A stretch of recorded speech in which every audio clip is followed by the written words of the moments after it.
श्री शिवाय नमस्तुभ्यम। मैं शैलजा अपने चैनल पर आप सबका हार्दिक स्वागत करती हूँ। आशा करती हूँ आप सब स्वस्थ एवं प्रसन्न होंगे। श्री गणेशाय नमः। श्री शिव पुराण के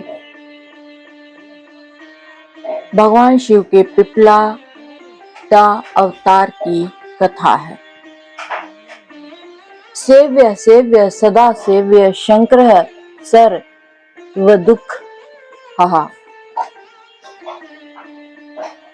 नंदीश्वर बोले, हे प्राज्ञ, आप महेश्वर के पिपलाद नामक भक्तिवर्धक अन्य अवतार को अत्यंत प्रसन्नता पूर्वक सुनिए। महाप्रतापी भृगुवंश में उत्पन्न महान शिव भक्त तथा मुनि श्रेष्ठ, जिन च्यवन के पुत्र विप्र दधीचि के विषय में पहले ही कह चुका हूं, और उन्होंने ध्रुव के साथ युद्ध में विष्णु को पराजित किया तथा महेश्वर की कृपा प्राप्त कर देवताओं सहित विष्णु को शाप दिया था। उनकी सुवर्चा नामक महाभाग्यवती महापतिव्रता एवं साध्वी पत्नी थी, जिन्होंने देवताओं को शाप दिया था। उन मुनि से उन्हीं सुवर्चा के गर्भ से अनेक लीलाएं करने में प्रवीण तेजस्वी महादेव पिप्पलाद इस नाम से उत्पन्न हुए।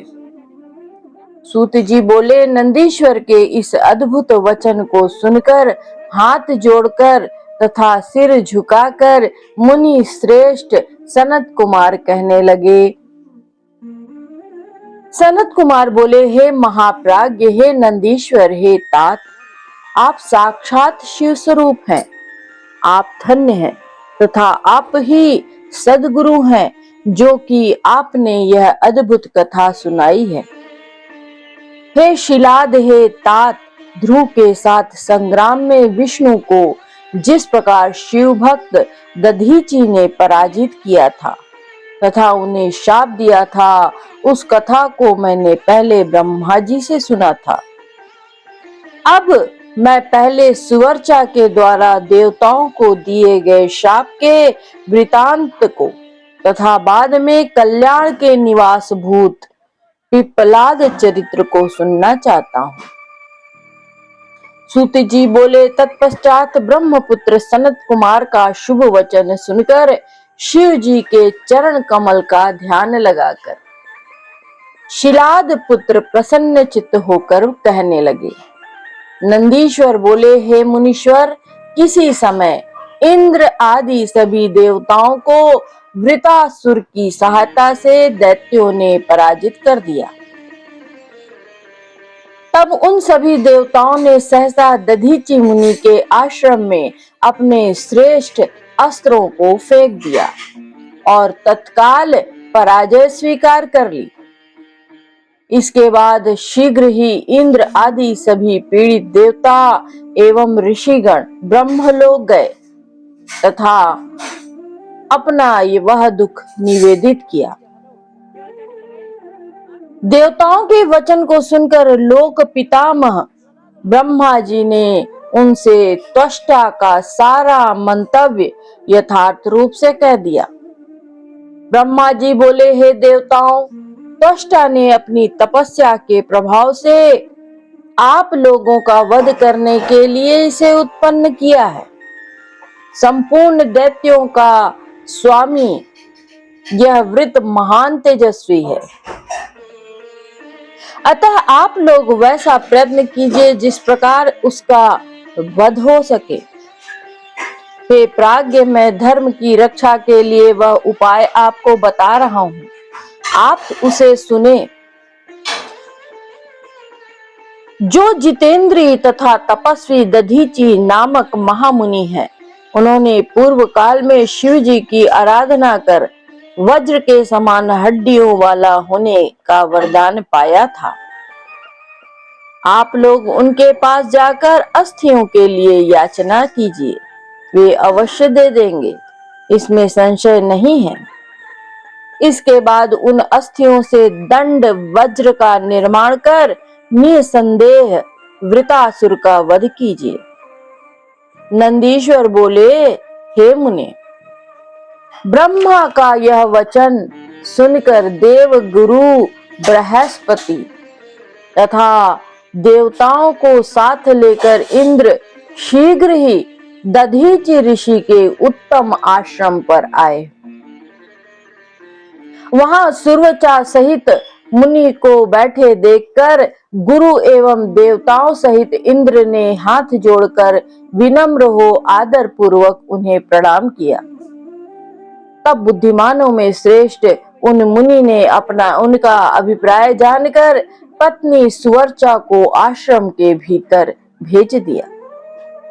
तत्पश्चात देवताओं सहित देवराज इंद्र ने, जो स्वार्थ साधन में बड़े दक्ष थे, अपने प्रयोजन में तत्पर होकर मुनीश्वर से यह वाक्य कहा। शक्र बोले, हे मुने, हम देवताओं तथा ऋषियों को यह त्वष्टा बड़ा दुख दे रहा है, इसलिए हम लोग महाशिव भक्त शरणागत वत्सल तथा महादानी आपकी शरण में आए हैं। विप्र, आप अपनी वज्रमयी अस्थियां हमें प्रदान कीजिए, क्योंकि हम लोग आपकी हड्डियों से वज्र का निर्माण कर देवद्रोही वृतासुर का वध करना चाहते हैं। इंद्र के द्वारा इस प्रकार कहे जाने पर परोपकार परायण उन मुनि ने अपने स्वामी शिव का ध्यान करके अपना शरीर छोड़ दिया। वे मुनि कर्म बंधन से छुटकारा पाकर शीघ्र ही ब्रह्मलोक चले गए। उस समय वहां फूलों की वर्षा होने लगी। सभी लोग आश्चर्यचकित हो गए।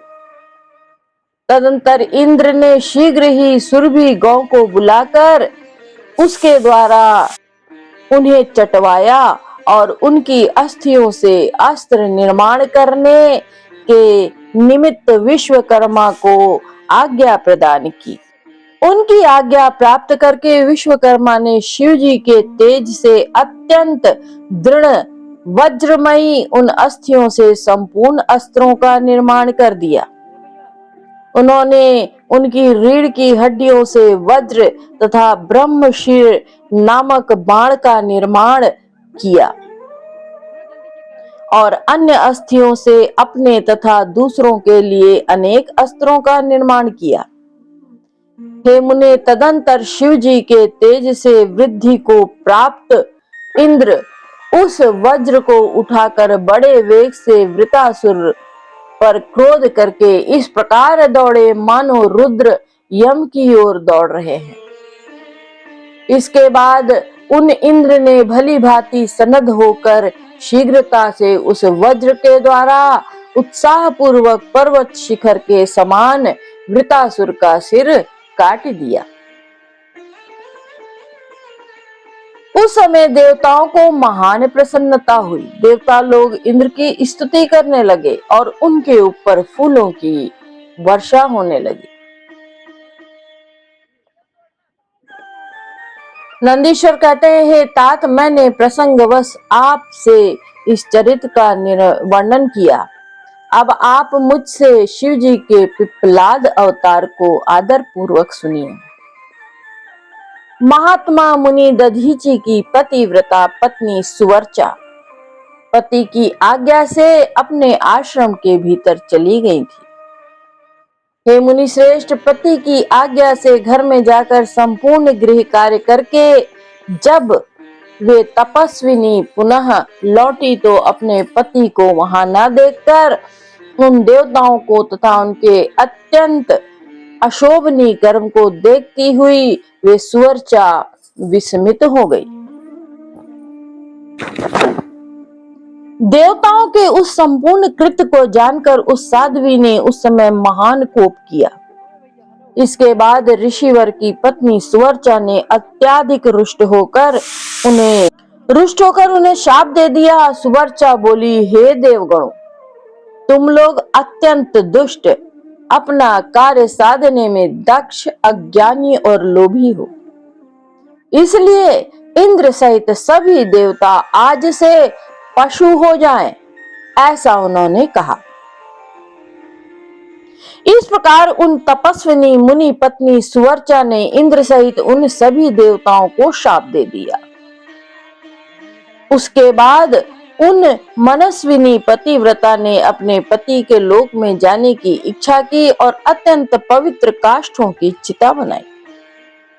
उसी समय उन्हें आश्वस्त करती हुई शिव प्रेरित तथा सुखदायिनी आकाशवाणी ने मुनि पत्नी उन सुवर्चा से कहा।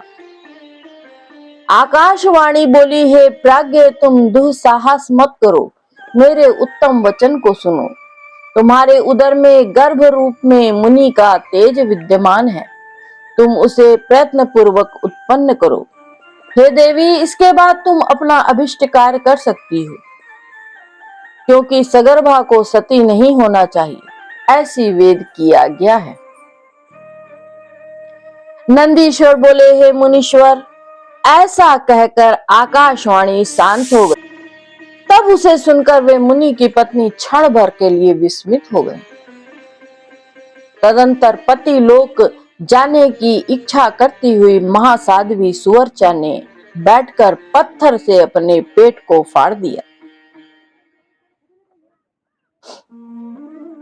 उनके उदर से परम दिव्य शरीर वाला तथा कांतिमान वह मुनि पुत्र दशों दिशाओं को प्रकाशित करता हुआ निकला। नंदीश्वर कहते हैं, हे तात, दधीचि के उत्तम तेज से प्रादुर्भूत हुआ वह पुत्र अपनी लीला करने में समर्थ साक्षात रुद्र का अवतार था। मुनि पत्नी सुवर्चा अपने उस दिव्य रूपमान पुत्र को देखकर मन में उसे साक्षात रुद्र का अवतार समझकर बहुत प्रसन्न हुई। हे मुनीश्वर, उन साध्वी ने शीघ्र ही प्रणाम कर उसकी स्तुति की और उसके स्वरूप को अपने हृदय में स्थापित कर लिया। तत्पश्चात पति लोग जाने की इच्छा वाली विमलेक्षणा माता सुवर्चा हंसकर अपने उस पुत्र से अत्यंत प्रेम पूर्वक कहने लगी। सुवर्चा बोली, हे तात, हे परमेशान, हे महाभाग, तुम बहुत समय तक इस पीपल वृक्ष के समीप रहो और सबको सुखी बनाओ। अब मुझे पतिलोक जाने के लिए अति प्रसन्नता पूर्वक आज्ञा प्रदान करो। वहां रहती हुई मैं अपने पति के साथ तुझ रुद्र स्वरूप का ध्यान करती रहूंगी। नंदीश्वर बोले, इस प्रकार साध्वी सुवर्चा ने अपने पुत्र से ऐसा कहकर परम समाधि द्वारा पति का ही अनुगमन किया।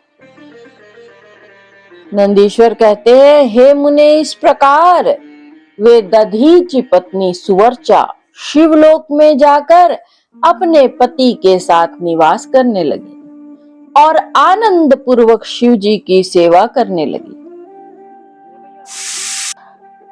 इसी अवसर पर इंद्र सहित देवगण मुनियों के साथ आमंत्रित हुए के समान प्रसन्न होकर बड़ी शीघ्रता से वहां आए। दधीचि के द्वारा सुवर्चा के गर्भ से पुत्र रूप में पृथ्वी पर शिव जी को अवतरित हुआ जानकर हर्षित हो ब्रह्मा तथा विष्णु भी अपने गणों के साथ अति प्रसन्नता पूर्वक वहां पहुंचे और मुनि पुत्र रूप में अवतरित हुए उन शिव जी को देखकर सबने प्रणाम किया और हाथ जोड़कर उनकी स्तुति की। हे मुनि सत्तम, उस समय देवताओं ने बड़ा उत्सव किया। आकाश में भेरियां बजने लगी, नर्तकियां प्रसन्नता से नृत्य करने लगी, गंधर्व पुत्र गान करने लगे, किन्नर बाजा बजाने लगे और देवता फूलों की वर्षा करने लगे।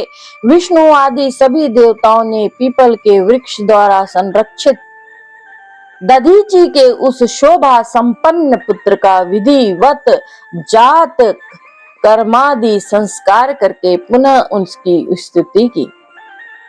ब्रह्मदेव ने प्रसन्नचित्त होकर उसका नाम पिप्पलाद रखा और देवताओं के साथ विष्णु ने हे देवेश प्रसन्न होइए ऐसा कहा। इस प्रकार कहकर तथा उन्हें उनसे आज्ञा लेकर ब्रह्मा विष्णु तथा समस्त देवगण महोत्सव मनाकर अपने अपने स्थान को चले गए। उसके बाद रुद्रावतार महाप्रभु पिप्पलाद पीपल वृक्ष के नीचे संसार हित की इच्छा से बहुत काल तक तप करते रहे और इस प्रकार लोकचर्या का अनुसरण करने वाले उन पिप्पलाद का भली भांति तपस्या करते हुए बहुत समय व्यतीत हो गया। अब मैं राजा अनरण्य की पुत्री पद्मा के साथ पिप्पलाद का विवाह एवं उनके वैवाहिक जीवन का वर्णन करूंगी। नंदेश्वर बोले, इसके बाद धर्म की स्थापना की इच्छा से लोक में रहकर उन महेश्वर ने महान लीला की। हे सन्मुख ने उसे आप सुनो। एक बार पुष्पभद्रा नदी में स्नान करने के लिए जाते हुए उन मुनीश्वर पिप्पलाद ने शिवा के अंश से उत्पन्न हुई पद्मा नामक अति मनोहर युवती को देखा। लोक तत्व में प्रवीण एवं समस्त भुवनों में संचरण करने वाले वे उसे प्राप्त करने की इच्छा से उसके पिता राजा अनरण्य के पास गए। उन्हें देखकर भयभीत हुए राजा ने प्रणाम करके मधु पर्क आदि प्रदान कर भक्ति पूर्वक उनकी पूजा की। उन मुनि ने स्नेह पूर्वक मधु पर्क आदि सब कुछ ग्रहण करके उस कन्या की याचना की। यह सुनकर राजा मौन हो गए और कुछ बोल न सके। मुनि ने राजा से कहा कि मुझे भक्ति पूर्वक अपनी कन्या प्रदान कीजिए, अन्यथा आप सहित सब कुछ भस्म कर दूं। हे महामुने, उस समय समस्त राजपुरुष दधीचि पुत्र पिप्पलाद के तेज से आच्छन्न हो गए। तब वे अत्यंत डरे हुए राजा ने बारंबार विलाप करके कन्या पद्मा को अलंकृत कर वृद्ध मुनि को समर्पित कर दिया। पार्वती के अंश से समुद्रित उस राजपुत्री पद्मा के साथ विवाह कर वे मुनि पिप्पलाद उसे लेकर प्रसन्न होकर अपने आश्रम में चले गए। वहां जाकर वृद्धावस्था के कारण अत्यधिक जर्जर हुए तथा लंपट स्वभाव न रखने वाले वे तपस्वी मुनिवर उस नारी के साथ निवास करने लगे। जिस प्रकार लक्ष्मी जी नारायण की सेवा करती हैं, उसी प्रकार अनरण्य की वह कन्या मन वचन और कर्म से भक्ति पूर्वक मुनि की सेवा करने लगी। तब शिव के अंश रूप मुनि श्रेष्ठ पिप्पलाद अपनी लीला से युवा होकर उस युवती के साथ रमण करने लगे। उन मुनि के परम तपस्वी 10 महात्मा पुत्र उत्पन्न हुए। वे सब अपने पिता के समान महातेजस्वी तथा पद्मा के सुख को बढ़ाने वाले थे। इस प्रकार महाप्रभु शंकर के लीला अवतार मुनिवर पिप्पलाद ने अनेक प्रकार की लीलाएं की। लोक में सभी के द्वारा अनिवारणीय शनि पीड़ा को देखकर उन दयालु पिप्पलाद ने प्राणियों को प्रीति पूर्वक वर प्रदान किया था। जन्म से लेकर 16 वर्ष तक की आयु वाले मनुष्यों तथा शिव भक्तों को शनि की पीड़ा नहीं होगी।